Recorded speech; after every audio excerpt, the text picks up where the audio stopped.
Africa के सहारा और Saudi के अरब रेगिस्तान के बाद चीन का गोबी रेगिस्तान दुनिया भर में मशहूर है। गोबी फैलता जा रहा है। यहाँ मौजूद सदियों पुरानी झील सिकुड़ती जा रही है और यहाँ के लोग परेशान हैं। किसान भी अब घर चलाने के लिए टूरिज्म का रुख कर रहे हैं।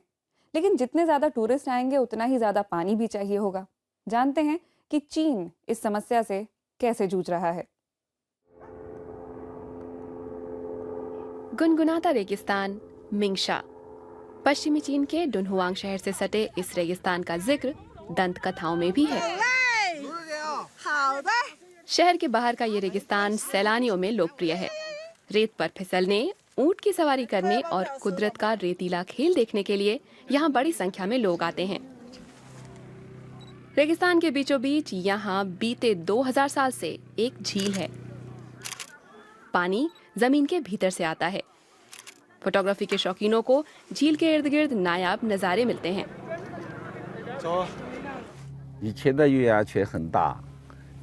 पहले ये झील काफी बड़ी और गहरी हुआ करती थी। कहते हैं कि ये झील 10 मीटर गहरी थी।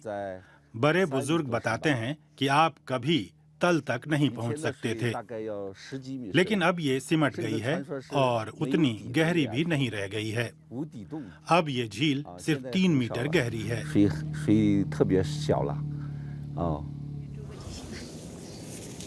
पानी घटता जा रहा है।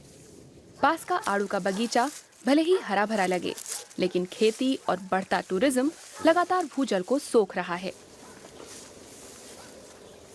आमतौर पर हमें महीने में 1 या 2 बार पानी मिलता है। इसे रेगुलेट किया जाता है ताकि पेड़ ज्यादा पानी न लें। वसंत में हम छटाई करते हैं। थोड़ी मदद खाद से भी होती है। 1 किलो सूखे आड़ू का दाम करीब 6 यूरो।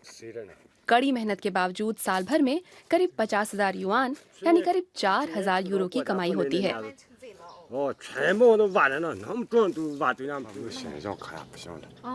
रेगिस्तान सिकुड़ रहा है, हर साल करीब 4 मीटर। किन जैसे किसान नहीं समझ पा रहे हैं कि उनका काम और मुश्किल क्यों होता जा रहा है। हम पर सरकारी रोक है। मेरे कुछ खेतों में कृषि की अनुमति नहीं है और न ही मवेशी चराने की। हमें बहुत कम पानी मिल रहा है। ऐसी परेशानियों के चलते किन ने टूरिज्म का रुख किया। उन्होंने एक ऊंट खरीदा। परिवार ने अपनी जमीन पर सैलानियों के लिए 10 टेंट-नुमा बसेरे भी बनाए हैं। इनसे अतिरिक्त आय होती है। डुनहुआंग के 2 लाख बाशिंदों में से कई सप्ताहांत में यहाँ छुट्टी मनाते हैं। यहाँ वो ग्रिल करते हैं, आड़ू का आनंद भी लेते हैं और पैदल चलने का लुत्फ तो है ही। उन्हें ये इलाका जरूर संरक्षित रखना चाहिए। ये अच्छा है और यहाँ कई सैलानी आ रहे हैं। इससे पैसा आता है और इसका पर्यावरण संरक्षण में इस्तेमाल किया जा सकता है, लेकिन पर्यटन की अति भी नुकसानदेह है।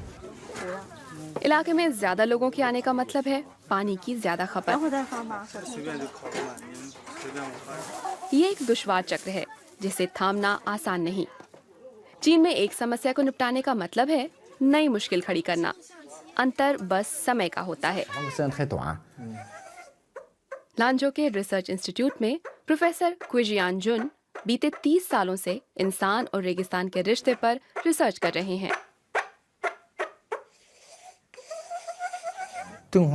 मुख्य परेशानी पानी की आपूर्ति है। पहले यहाँ शूले और डांगे नदियाँ हुआ करती थीं। सघन खेती से डुनहुआंग के लोगों ने भूजल का स्तर काफी नीचे गिरा दिया है। भविष्य में ये एक समस्या होगी। प्रोफेसर क्विजियान के छात्रों ने जमीन के कई नमूने जुटाए हैं।